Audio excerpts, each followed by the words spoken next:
It's showtime!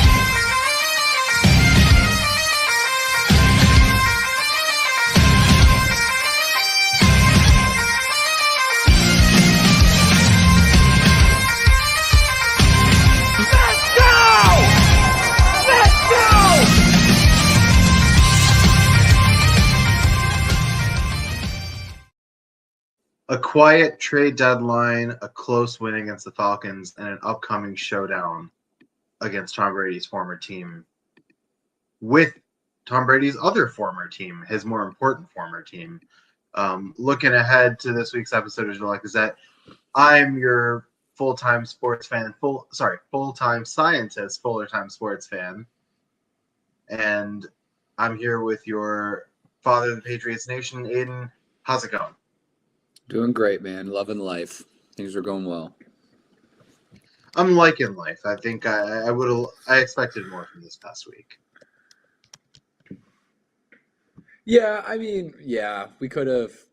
We played a little sloppy. It wasn't good seeing Drake London absolutely kill us. But at the end of the day, we did win. We pulled out that gritty game that we needed to. And it was also reassuring, if anything, to see that we made the right decision on our kicker. Yeah, I fully agree with that part. Let's get straight into it. But before getting into the game, I kind of want to talk about the trade deadline. It just passed, and we did absolutely nothing. So how do you feel about that?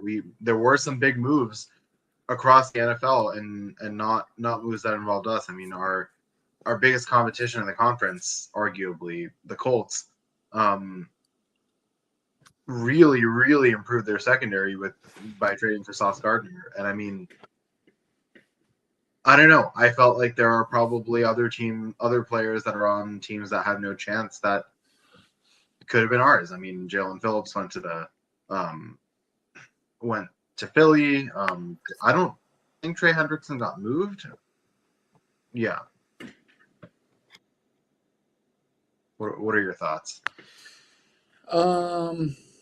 Initially, I was pretty bummed. I thought we were just we were in the running to make a couple of big plays, or big trades for players like a Trey Hendrickson or a Jalen Phillips was another guy I had in my mind. So pretty disappointed with that. But I mean, looking at it too, it wasn't like we traded any of our core players away. So I guess I'm not super upset. I'm kind of just I wouldn't even say upset or bummed is the word. I think it was just kind of a boring trade deadline where I thought we were going to make a splash. So I'm kind of about it. I'm not upset, or I'm not stoked that we didn't really move anybody. Yeah. I think to a certain part of me thinks if it ain't broke, don't fix it, right? Mm-hmm. But given that we were sellers and we got rid of two pretty big defensive pieces, I was hoping we'd do something. I was hoping that was a lead up to something, especially given that some of these other contenders are being aggressive. You don't have to be a bad team to want to do big things at the trade deadline. And I feel like we've been very quiet in the past at this time of the season. And I was hoping that with new, with a completely new staff there, with Elliott Wolf, we'd maybe be a little bit more aggressive. But at the same time, I think, most of the issues with this team aren't roster based. I think they're execution based. And I think we, maybe we felt the best strategy right now is just to keep trying to get better and keep trying to refine what we already have going on. Because the flaws are less fundamental and more, just more kind of delivering in the right moments and not making those mistakes. Mm-hmm. So going on to the game. I mean, first of all, let's talk about why we won. What are a couple moments in the game that you point to when we look at why this game ended up going our way? Honestly, I think we just got lucky this game. I think we played kind of sloppy. I think the big moment that led to the win was the Parker Romo missed extra point. Yeah. I don't think we played well that first half, and I thought we were going until that last drive where May fumbled it. But I thought we were going to go up significantly big the first half, and we started off strong. But we kind of talked about we wanted our team to start off strong and finish strong, and this is I think it's like the first game where we started off strong and finished pretty bad, but just barely squeaked on by. But I really think just what led to the win was us having the ball towards the very end, just being able to milk the clock and the missed extra point. I can't really think of anything that's like this is what solidified the win for us. Yeah. 'Cause I don't think we had any turnovers either. Yeah. No, we had no, right, just a turnover on downs, so no actual turnovers. Mm-hmm. Yeah. I would say, obviously the field goals was probably the biggest moment. Sorry, the extra point. I mean, can't say too much of us taking credit for it, other than I would say we look at our decision to cut Parker Romo and be like, that decision won us this game. Mm-hmm. Because shoe on the other foot, Parker Romo misses an extra point, and whoever the Falcons end up taking instead as their kicker makes their respective extra point, and we lose this game 24-23. So, maybe the biggest credit for this game goes to Elliott Wolf and goes to Elliott Wolf and Mike Vrabel for deciding to keep Eddie Bartels on. I'll also say one thing I can think of, not a moment, but just the fact that our run defense has been good. I don't think we've had a rusher over like 50 yards because Bijan really did nothing this last week, which was exactly what we needed to do. For us to have a chance against the offense, it was either take away Bijan or London. And obviously London balled out, but Bijan really did nothing. No, I honestly, I think the biggest up for the game when we get into the 3 up and 3 down will probably be that the rush defense has been unbelievable, and it was faced with easily its biggest challenge of the season and delivered. I also thought, I think in the first half when we absorbed the touchdown from the Falcons at the end of the first and followed it up with touchdown, 3 and out, touchdown, and then holding them to a turnover on downs. I think that sequence, being able to kind of go into the latter end of the first quarter with a 14-point lead, which is something that we really haven't done all season, other than maybe the Panthers game. I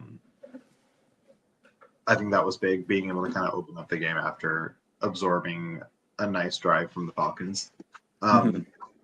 And then I look at look at the sequence at the end and after the touchdown where the Falcons did have a bit of a drive going, and we kind of got to Penix. We forced them to punt, put them well behind the line of scrimmage, and then that big conversion from Drake May to Hunter Henry to ice the game. Even after all the struggles, he was able to make that big play in that big moment. So I think we managed the very, very end of the game, even though the first half, the rest of the second half was quite poor. So I'm going back to 3 up and 3 down because I don't think we deserve the bonus up this time. I think this was an equal. We won by 1, so ups and downs roughly equal. Give me your first down for the game. I'm going to say Christian Gonzalez. I think he's been playing good, not great. He's not he's not being the lockdown corner that we thought. Not to say he can't be, but he should be able to shut down like the opposing number 1 receiver, assuming he's guarding him. And London kind of killed us, and there was that deep play where he got absolutely mossed. I know he can turn around. I know he has the talent, but we need to see a little more from him there. Um, if we're gonna play some of these tougher games, assuming we're gonna be in the playoffs, there's gonna be some better receivers to go up against. So I want to see a little bit more from him. I thought he kind of got burned a couple times. Yeah, so I mean, I think Yeah. that's my down is Christian Gonzalez kind of showed that he's human and not a robot like sometimes we portray him to be. No, I agree. I mean, I think like I had kind of forgiven him for not having any interceptions just because he wasn't allowing much in terms of people going to him. But for me, it was a bit of a red flag that Penix felt so comfortable going to Drake London and going in the direction of Christian Gonzalez. And credit to Michael Penix first of all. Like he played a good game, and I think he's got a good future in this league. So I mean, as much as we're going to spend a good portion of the rest of this pod bashing the way we defended and the way we played, I think it's a decent Falcons team that we played with a quarterback that's got some promise, and I think the Falcons probably played their best game of the season. With that being said, I mean, Christian Gonzalez was going to be was on my downs list as well. It's just not enough. I mean, I've been saying for a while that he's been playing too much of that wait and see approach rather than kind of being aggressive and jumping routes, and with Penix doing a good job with his quick release this time, it didn't work. Too many. It was just too comfortable for Drake London at times, and it wasn't just Drake. Bijan Robinson also got a couple receptions with Gonzalez being like the closest corner. So I thought that was it was a step down for him. And I think this is probably the worst game he's played. He was kind of the spectator for a lot of big plays. I mean, Drake London with 9 receptions, 3 touchdowns, he kind of was their entire offense. Right. And, you look at who the Patriots have to play next. You've got the Buccaneers, who've got multiple really solid receivers. You've got Garrett Wilson with the Jets. You've got, obviously, Jamar Chase and T. Higgins with the Bengals. I mean, they're going to be good receivers the rest of the way, and then of course, if and I'm going to say when, because I still think we have that in us. When we make the playoffs, it's going to be much more of the same. So I don't know. I'd like to see more aggression from him. I mean, you can only find out whether that style works for you by trying it, and I think that's just been my thing. He's still doing a good job keeping separation low and staying close to the play, but staying close to the play just isn't enough in today's NFL. You got to actually get in there and try to, get in the middle of the path of the pass. I mean, it's something that I look at a guy like Jack Jones who used to play for us. He was almost too far in that direction. He would try to jump everything and he'd get burned half the time. So you don't need to go that far, but you can have that level of aggressiveness. I mean, Marcus Jones, for instance, I feel like he is playing with the right amount of aggression. He doesn't have the natural cornerback senses that Gonzalez has. So I think it's a stylistic thing. I think it's not his athleticism. It's just the way he's playing the position right now. Right. My first down, and I cannot believe I'm saying this, but I'm going to say Drake May. And it's because of the high standard I'm holding him to, right? He kind of got back to the mistakes a little bit. That interception, I don't know where he was going. I mean, I'm sure it was miscommunication, but there were safer plays to have there, given that it was just a 2nd and 10. And these are the kinds of things that allow teams back into games. We were sitting pretty at 21-7 And had that fumble not happened, I'm not sure the Falcons even come close in this game, because that being able to go into halftime down 21-14 instead of 21-7, maybe even 28-7 or 24-7 if we figure it out. It just wasn't enough. You know, the fumble, the interception, I think the Falcons scored points off both of them. And they kind of changed the complexion of the game. And then in general, I think there were also some other bad throws. I mean, it's unfair to, you know, he himself has set such a high benchmark that at some point this game was due.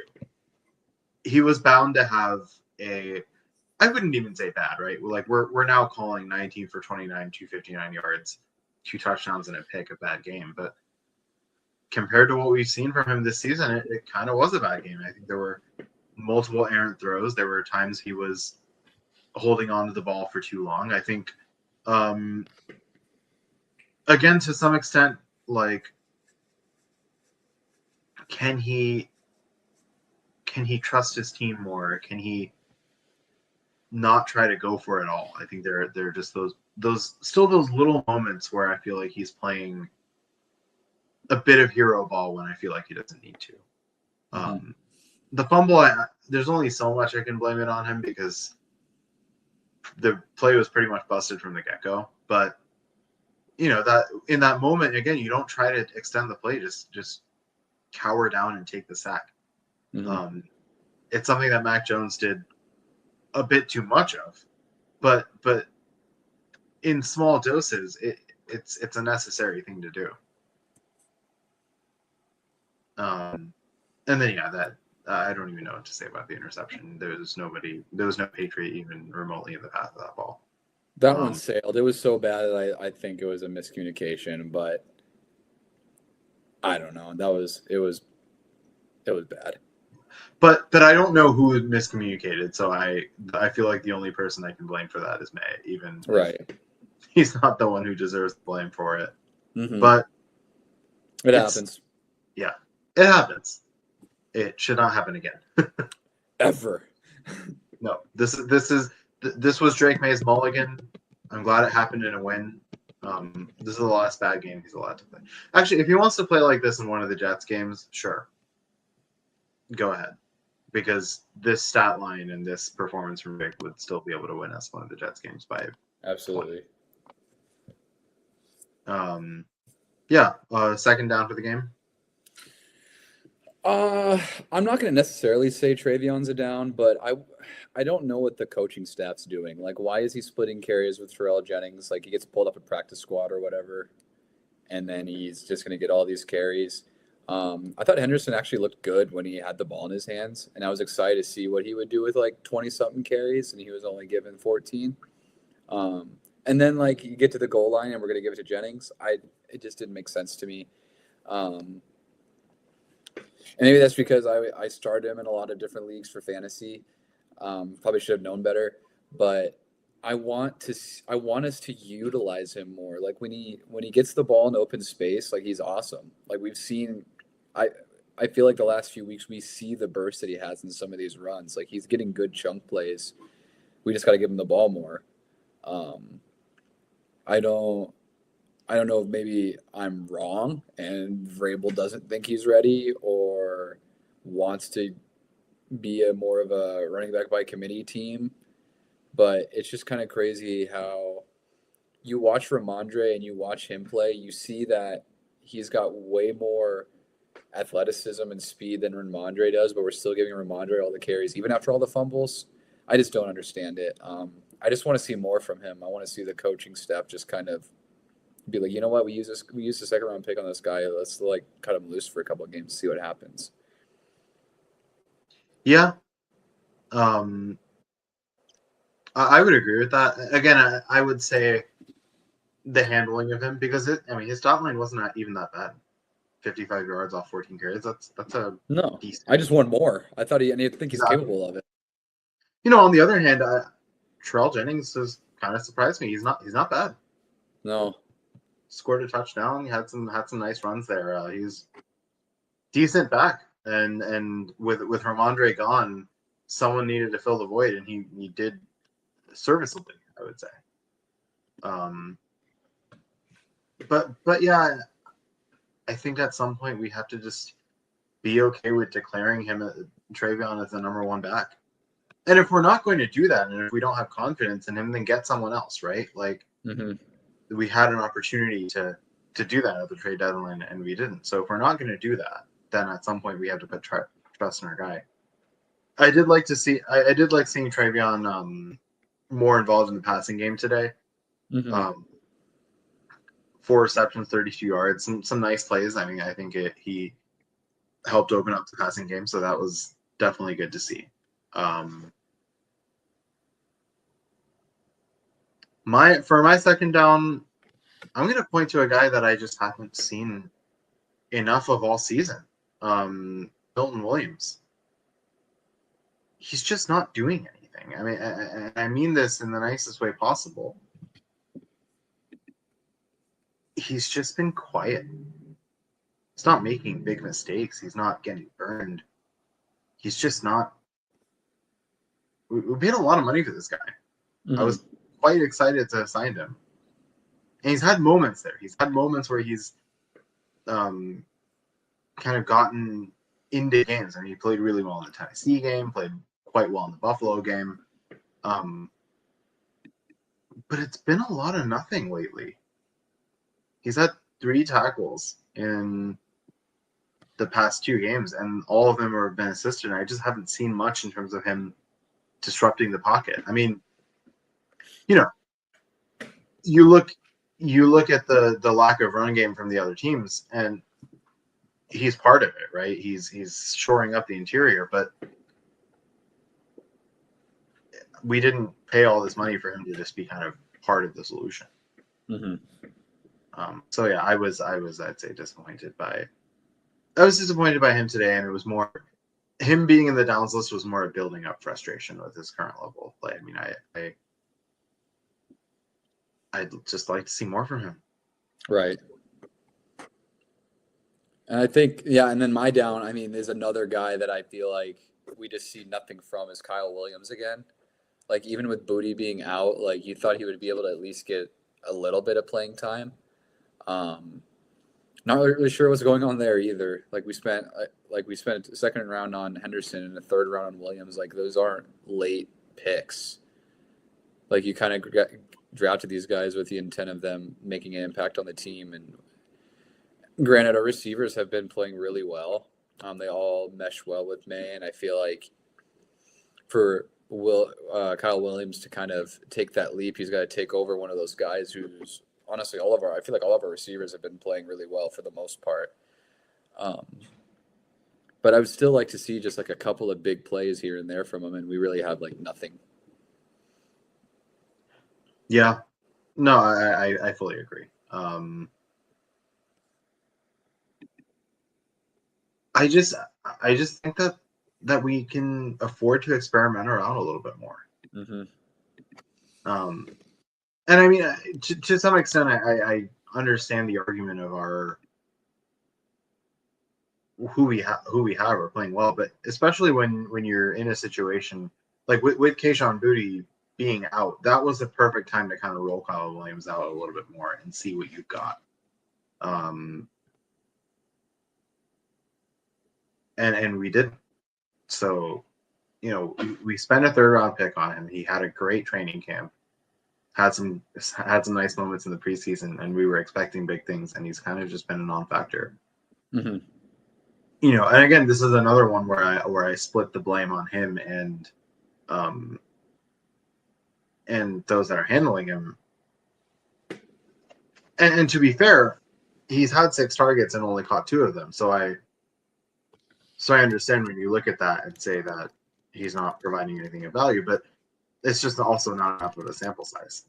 I mean, receiver, like any other position, receivers need rhythm. You got to restart. You got to get your hands dirty, run a bunch of routes over a longer period of time to build chemistry with your quarterback. So he's not really being given the opportunity to do that. Right. For my third down, I'm going to say the offensive line in general. I thought it was not a good game for them. I mean, the running game was mediocre, not great. And Drake May got sacked 6 times, and I felt like a lot of those.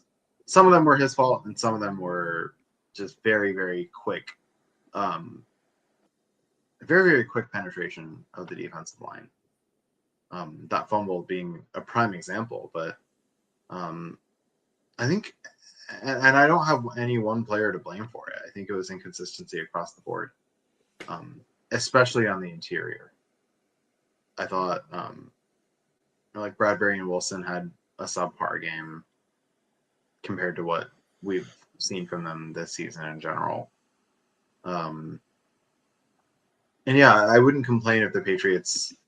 I wouldn't have complained if the Patriots tried to address offensive line a little bit at the trade deadline either. And so when you're, luckily we are not at the point. At this point last year, we were already starting to think about what to do in the offseason. Luckily, we're not there yet, and hopefully we won't be there for a long time. But I think the offensive line, while better than last year, isn't complete. I mean, Drake May's sack tally is sneakily rising pretty high. Actually, yeah, I want to check how many times it's on sack. I will say I've noticed though a lot of maybe not even a lot, but a good handful of his sacks are like when the pocket collapses and no one's open, and he tries to run up the middle, and then he gets swarmed. Yes, I think it's a combination, right? Like, and that's why it was also in the downs list. I think. Again, there's that element of playing hero ball when throwing it away is always an option.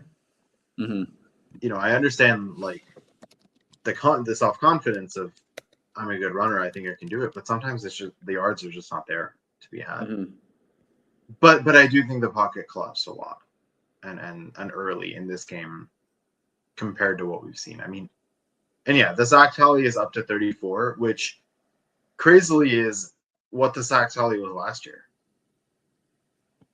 I mean, it's probably the only statistical category where this season will be worse than last year, despite arguably the offensive line getting better. Sure. I mean, part of that continues to go on the offensive line, and part of that goes on him. But at the end of the day, we won and we're 7-2, which, like, I feel like I've been very critical this entire episode. We just won our 6th straight game. That's awesome. I love it. Yeah. So can take a break, breathe. And I mean, that sequence at the end, it did lead to some level of forgiveness for me.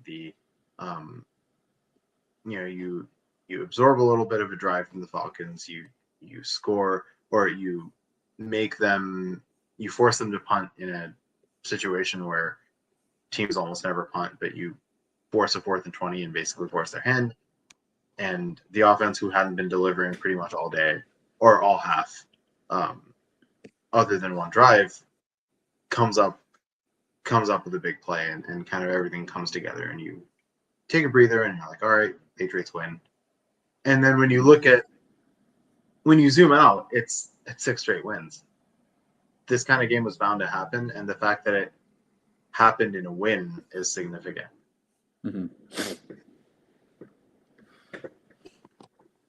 What's I guess you went first with downs, so I'll go first with ups. I mean, I'll start with the obvious. Pop Douglas was unbelievable. Big plays, consistency. He was in the downs list earlier this season, and for good reason, but I really feel like he's become comfortable both as a deep threat and as a mid-range yardage threat. His agility is showing up big time. I mean, there was that play where he cut like 6 guys and just kept going. And of course the touchdown. I think he's starting to really, really find his form this season, and I think it's big for the team, especially especially with Booty being injured and honestly with Steph Diggs being a little bit quiet in the last few games. Mm-hmm. Yeah, he's this is his. Let's look at the stats here. His first 100-yard game. Is it his first 100-yard game this season? I think so. Yeah. I mean, we haven't had many receivers like as decent as the receivers have played. I don't think we've had many receivers like cross that mark all year. Yeah, it's kind of we're kind of got a good group thing going on. But I mean, he had a good game against New Orleans too, which probably would have been 100 yards over 100 yards if he didn't get called on that Diggs offensive pass interference. Yeah, but his first time games because that should not have been an offensive pass interference. Yeah. But I mean, yeah, the fact that he hit his first 100-yard game this season, and I honestly don't even know if he hit it last year or at all yet, is awesome. And I mean, we got him going early, just with that little touchdown pass to the left side of the field. Yeah, it's good. It's good actually seeing him make big plays and kind of come back from not really doing much the first few games. Yeah, fully agreed. It's good to see players on the uptick, and I feel like he's showing that he's exactly what I thought he could be. Mm-hmm. 4 games into the season, he had 13 receiving yards 4 games into the season. Yeah, and now he has 262. Mm-hmm. So I'll take it. I will too. Yeah, he's looked a lot better the last few weeks. Yeah, I'm looking forward to seeing more from him. I think it's going to be more of the same the rest of the way. I hope so, dude. Like some 50 yards, if he gets like around 50, 40s is the lowest, I'll be happy with that. Just to continue getting involved, make big plays. He's been our big play guy as well as Booty. And I mean, I guess Diggs have too. A lot of our guys have made big plays when they need to, which is what you want to see, not just the one guy that can only make the big play. We got a handful of guys that are capable of it, and he's starting to show that he's capable of it as well as well as the other guys. Yeah, for sure. Yeah, my win or up, I guess I talked about it earlier, but just the fact that we stopped Bijan, like our run defense has been solid. The fact that we can kind of just take that aspect out of the game for whoever we're playing is pretty sweet. We took Judkins out, and this was our biggest test. Like Bijan it's not even an argument. He's like a top 5, maybe even top 3 running back in the league. And while he did have 8 catches, he didn't really do much. There wasn't really any like huge explosive runs. He didn't score a touchdown on us. It was just good for us to at least take one superstar out of the game.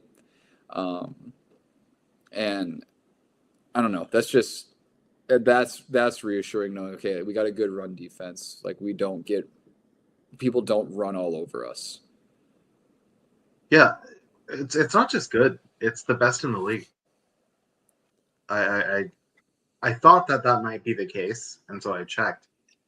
We're the best in the league, and the 2nd through 9th teams have all played 1 less game than we have. Jeez. So we're 2nd in the league with some margin. Sorry, we're 1st in the league with some margin, and I mean, I'm not surprised. Nobody has gotten going, and we've played some pretty good running backs. Mm-hmm. I'm quite impressed with our level, and it's a big thing because you force quarterbacks to go to the passing game. You make things more predictable for your cornerbacks. You take play action out of the game. You force the quarterbacks to really get going, and create their own offense. And I mean, obviously, there are some guys that we're facing that can do that, but once you know that it's mostly going to be a pass or quarterback run in the big moments, it does make the defense stoppable. It does make these offenses stoppable. It changes the equation. So, hopefully we can see more of the same.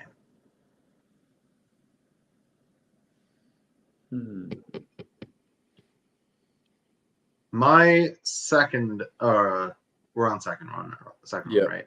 I'm gonna give it to Kairos Tonga. He's been becoming more and more of a factor on the defense, becoming a mainstay for the interior defensive line. But we tried him at fullback. I think this is the second game we're trying him as fullback, but he got more time in that role this year. I kind of thought that role was going to go to Jack Westover, but I kind of like the idea of having just a giant, unbelievably powerful fullback. I mean, obviously we won't be able to. I mean, I was going to say we won't be able to James Devlin him, but heck, I'm here for a Kairos Tonga touchdown at some point this season. But he's actually doing a pretty serviceable job blocking, and it kind of helped the running game out a little bit. And he's finding ways to be involved on both sides, and I think that's great. I'd like to see more from him, and I'd like to see us continue to go in that direction, that kind of innovation. And so I guess the up goes both to him and to McDaniels for considering that he might have a potential role in the offense. Mm-hmm. Yeah, I mean, it's interesting seeing like a nose tackle up there in as a fullback, but it's kind of exciting knowing okay, we got like a bruiser to block for us, and who knows, maybe even get a couple of rushes or something at some point. Good luck tackling him, yeah, for real.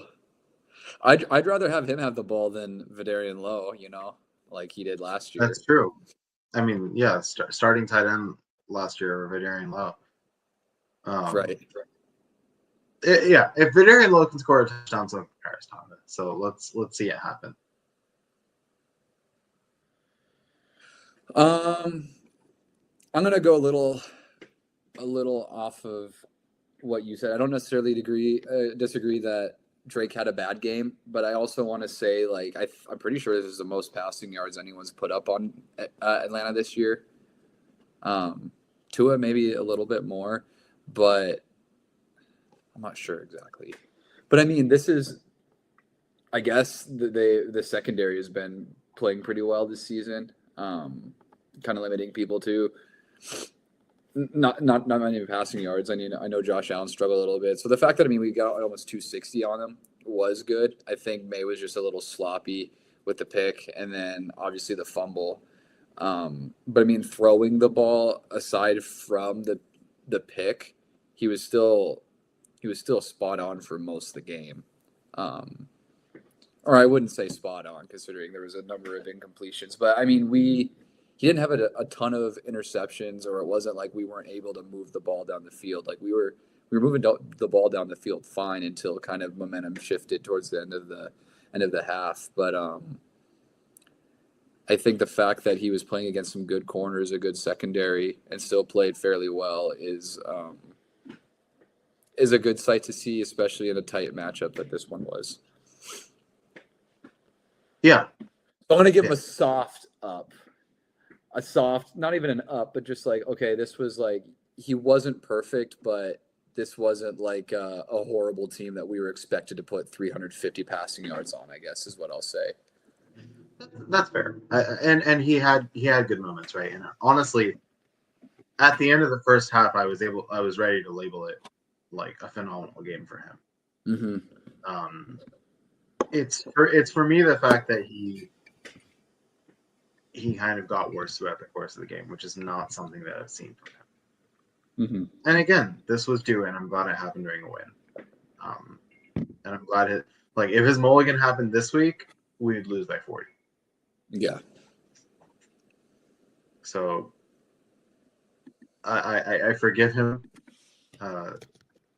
especially since we won. And yeah, there were definitely some good moments there, and I think that that last throw to Henry, I thought was a big moment to be able to have a game like that and still make the big throw at the right time to clinch the game. I think it's probably definitely a good thing for his morale that he was able to win the game on his terms.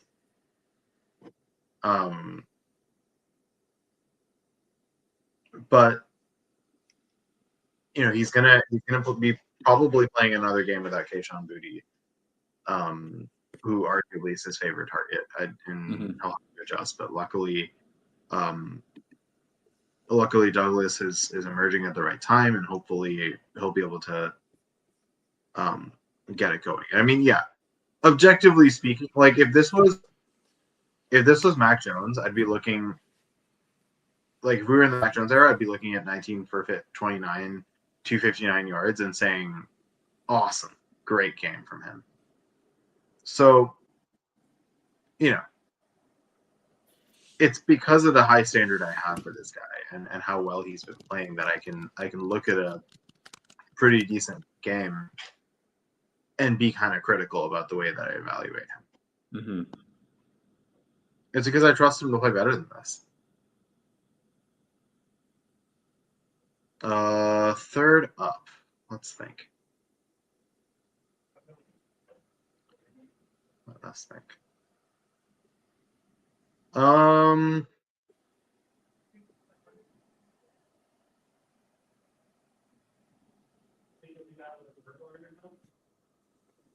normally isn't very hard. Normally don't have a tough time coming up with that third up. It's just kind of a boring game.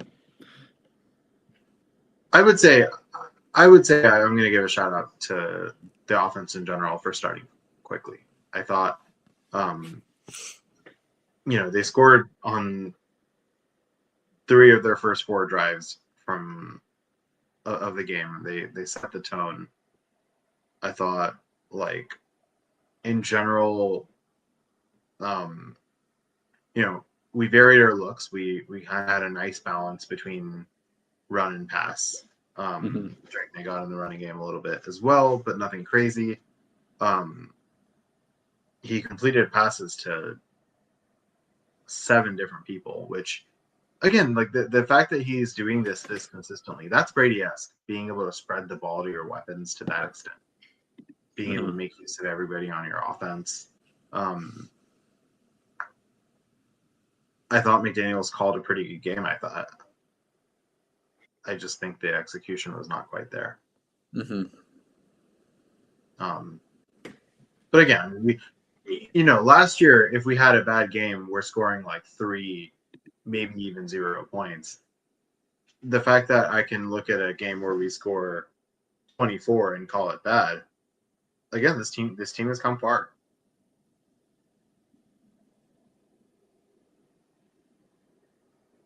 Yeah, absolutely.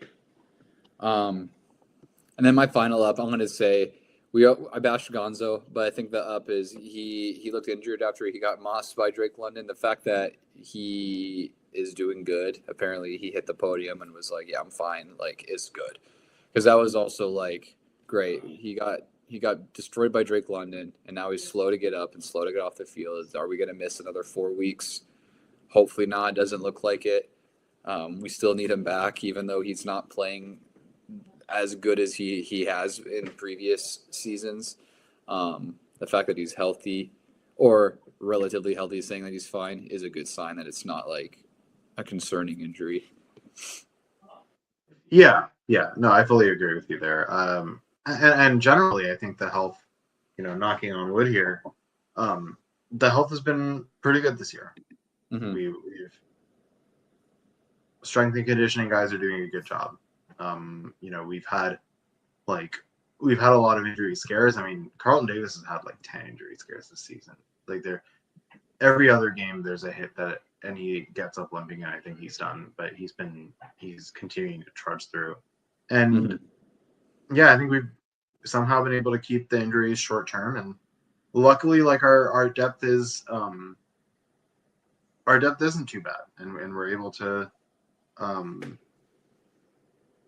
absorb these injuries. I mean, Mondre was injured, so we next man up mentality, and Charles Jennings had a good game. Boutte got injured, and Demario Douglas stepped up and had a great game. So I think we've been definitely able to withstand these injuries and honestly and keep ourselves healthy in a way that we haven't really been able to do in years past. Mm-hmm.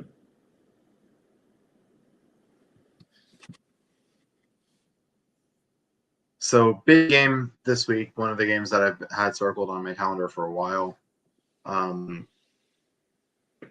What are your overall thoughts? What do you think? Where do you think Tampa can hurt us? Where do you think we can hurt them? Tampa's going to hurt us on offense if they're rolling. If I don't really know when Bucky's supposed to be back and how Igbuka's doing, but if those two are healthy, then it's going to be a shootout. I think that's how they hurt us, but the way that we hurt them is if our defense can play the way that we know it can. It's got to be first just stopping the run like we have all season. And Gonzo's got to show us why he's an all-pro and just lock down Igbuka and kind of force Baker to throw the ball elsewhere. I think our offense has shown that it can really play against anybody. I guess we played against some good defenses, like Cleveland's defense. While it's a bad team, like it is a good defense.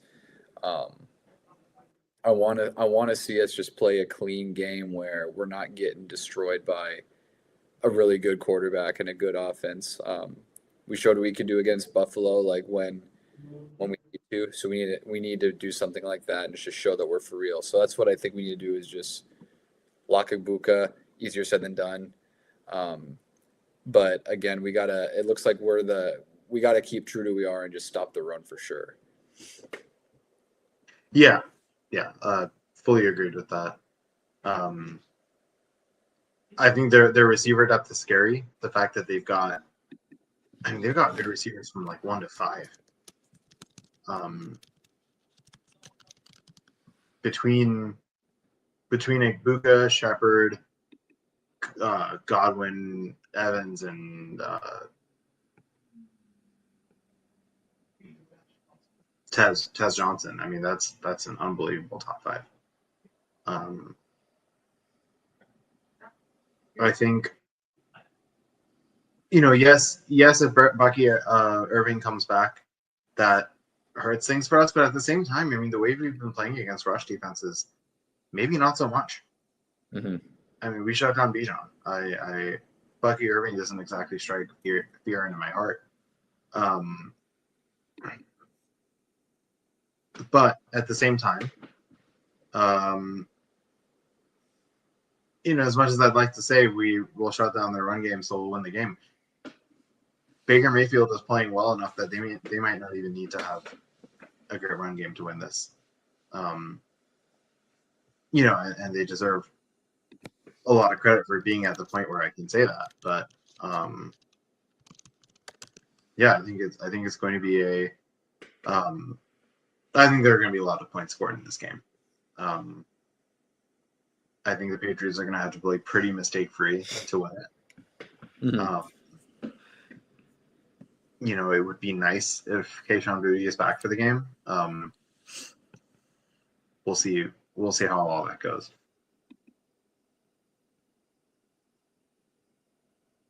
How do you think it goes? What's your score prediction? Man, we won 6 in a row. We got to lose one at some point, right?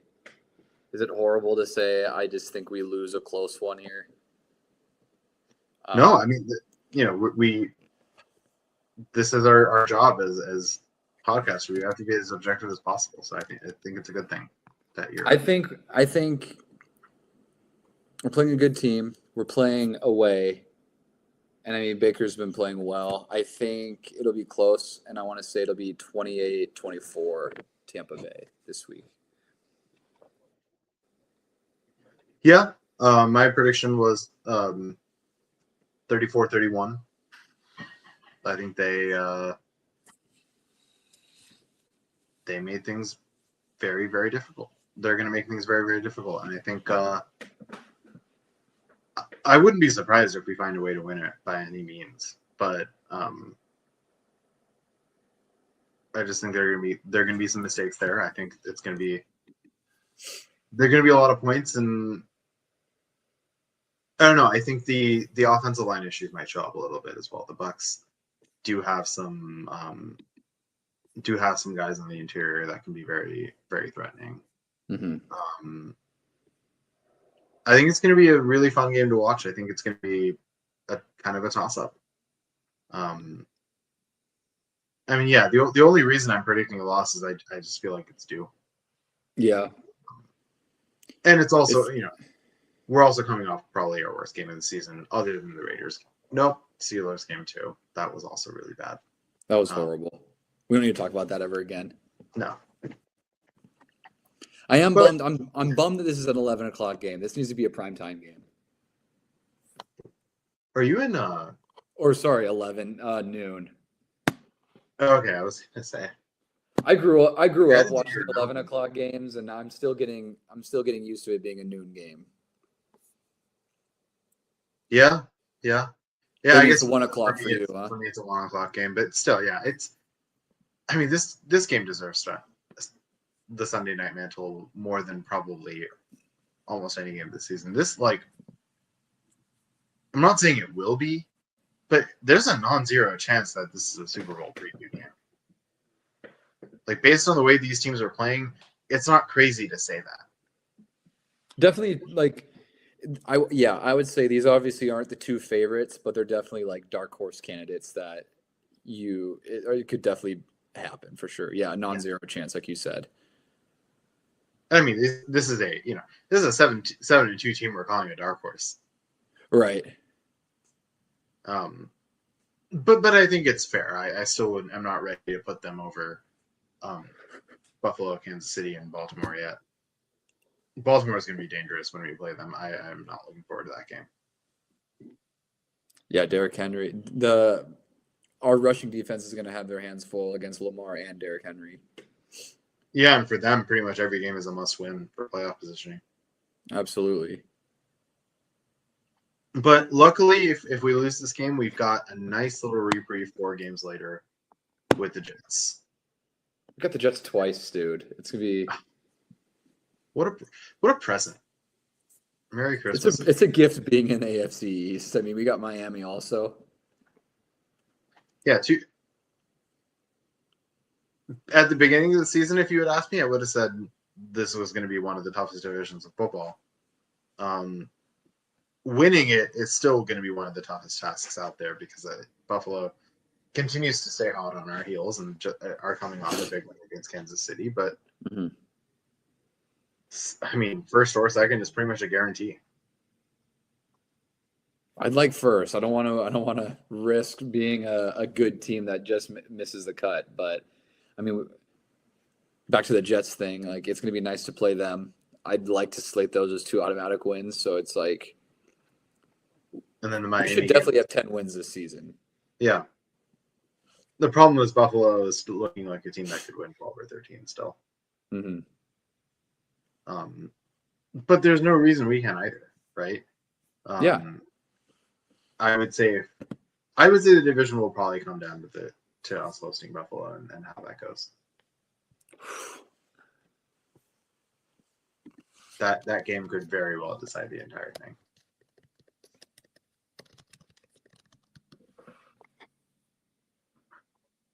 And I wish we had two primetime Bills games.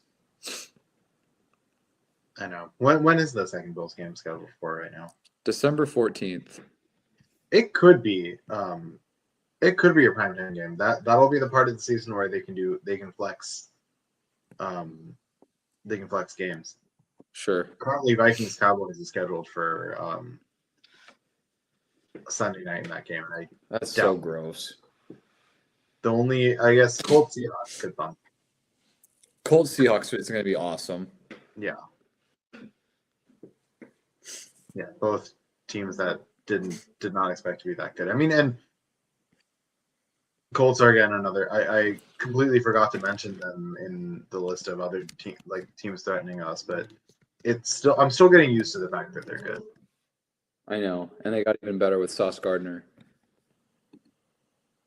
Yeah, Steelers Chargers being the Sunday night game over this one is a travesty. But we're not in the part of the season where you can flex Sunday night games yet, so right. Fair enough. And that's not even that bad of a game. Eagles Packers on Monday night. This is a good week to stay home and watch some football. Every week's a good week, man. That's also true. You make a great point. Even the horrible games, it's just like, oh, this sucks, but football's here still. They often find, and those games often find a way to be interesting. Rams, Niners too. Oh. Put on Red Zone, put on NBC at night, and put on ESPN on Monday morning, and don't make any plans to go anywhere. It's football time. That's right. And for me, it is time to study for my test. So we will end the podcast here.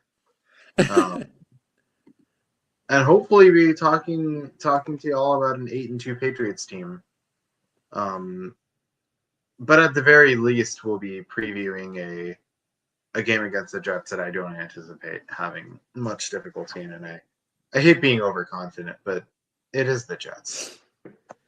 And if there's one good thing about the number one team in the conference getting Sauce Gardner, it's the fact that this awful Jets team lost their shutdown corner. And Quinnen Williams got traded too. I don't know if you saw that. That's right. Yeah. So their top interior defensive lineman too. But yeah, how exactly are they planning on defending against us? No idea. Yeah, Drake May's not allowed to throw any picks in that game. No Darius fumbles. Slayton's not allowed to throw any incompletions in that game. Or get sacked. 30 for 30, 600 yards. 462 yards for 4 touchdowns, 1 rushing as well. And an extra point. Yeah. If you like quarterback play, this Patriots Bucs game is going to be awesome. I mean, they should just give the MVP to whoever wins it. I'm at peace if they do that. Or they can give it to whoever loses as long as it's Drake May. That's true. Drake May's got plenty of other MVPs to win later in the season. It's the Lombardi that I care more about. That's right, dude. We got a chance. We're 7-2. We can start talking about this stuff. I'm fine. I'm fine talking about it. There's a chance. Also at stake. I guess no. I was gonna say this. If we win, this will be the most wins we have in a season since the Brady era. But we did have that one Mac Jones season. Mm-hmm. But I'd be shocked if this team doesn't end up having the most wins in a season since the Brady era. 11 is the number to reach, and I think we can do it. I think we can too, dude. I think we could hit 12. We could win we could win out. It's not. I mean, there isn't a game on the schedule that we are incapable of winning, right? It's just a question of. I mean, teams lose games they're supposed to win, and teams win games they're supposed to lose. We won a game that we're supposed to lose, and we lost 2 games that we were supposed to win. But we'll see how it goes. Mm-hmm. And we'll see you next year. We'll see you next week, Patriots Nation. Hopefully, with me having done well on this test. And with us being 8-2. Yes. That's more important. Yeah. Who cares about the test? I will take a bad grade on this test if we can win this game. Take one for the team. Yeah. I'm a team player.